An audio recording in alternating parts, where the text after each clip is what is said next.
So snooker is very much ingrained in the DNA of Sheffield and part of our sort of makeup as a city. We're very proud to host the World Championships, and my first memory is in fact the 1985 snooker final. My mum and dad used to work, mum at night, dad in the day on the shifts, and my mum was at work and we stayed up late near my dad. I must have been about 5 years old. Dennis Taylor and Steve Davis, black ball game, legendary final, and it's literally my first ever memory. So I can't really remember a time before snooker championships in Sheffield. And obviously I've grown up in the snooker halls, play snooker, come to watch the snooker, and we feel very proud as Sheffielders to have it in our city.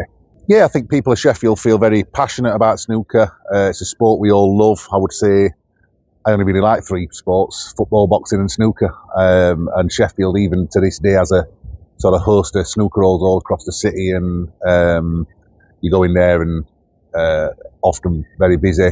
We feel very kind of pleased to have the Institute for Sport, and we just love it. We're very proud, and hopefully we can keep it here for forevermore.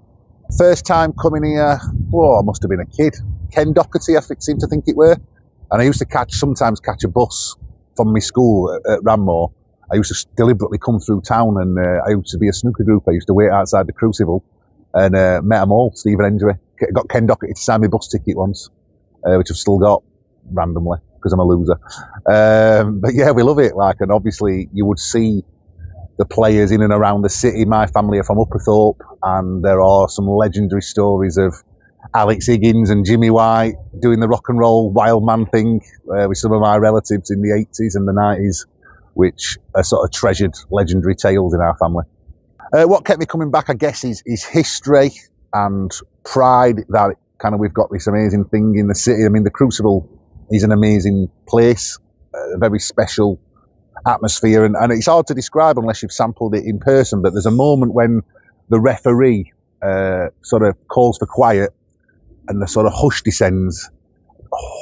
It's like some special sauce. It's just an amazing airs up back of your neck kind of moment.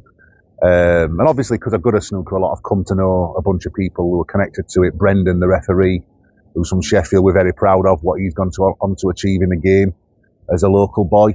And yeah, it's hard to describe really. It's an experiential thing. Watching on the TV is great, but sort of being there's nothing like being in the auditorium. Come down, buy a ticket. It's really cheap, right? Often you can just call up and get a ticket. Come down and really experience it, and you're in the presence of real genius. It's like being able to sort of stand a couple of yards from Paul McCartney while he's playing his guitar, right? Or being next to Diego Maradona while he's playing football. You really are honoured to be around some of these people. So I think get down and just experience it for yourself, because it's a very, very special thing.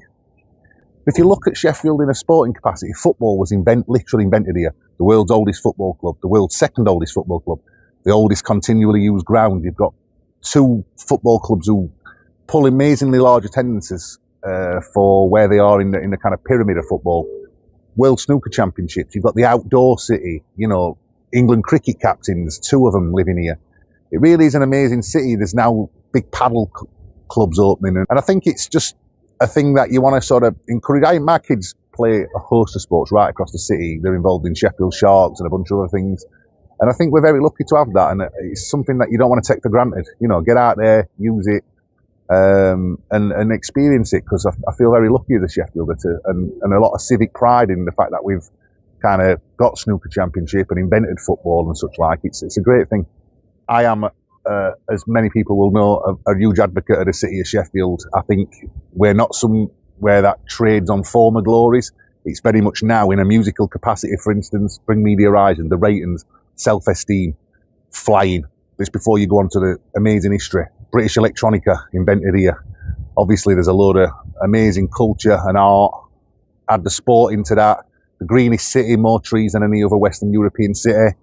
And even now there's a misconception about Sheffield that it's this sort of grim industrial place, and the truth of the matter is radically different to that. And at one time we had the highest proportion of alumni who stayed in the city after uni, and I think the reason for that is sort of threefold. It's the culture is amazing, it's affordable and a great place culturally to be, but also just physically beautiful. When you get onto the outskirts, it's a stunning place. So you know, or whilst it's nice to have this kind of largest village in the world and best kept secret thing, let's get that secret out there and start sharing our joy with the world.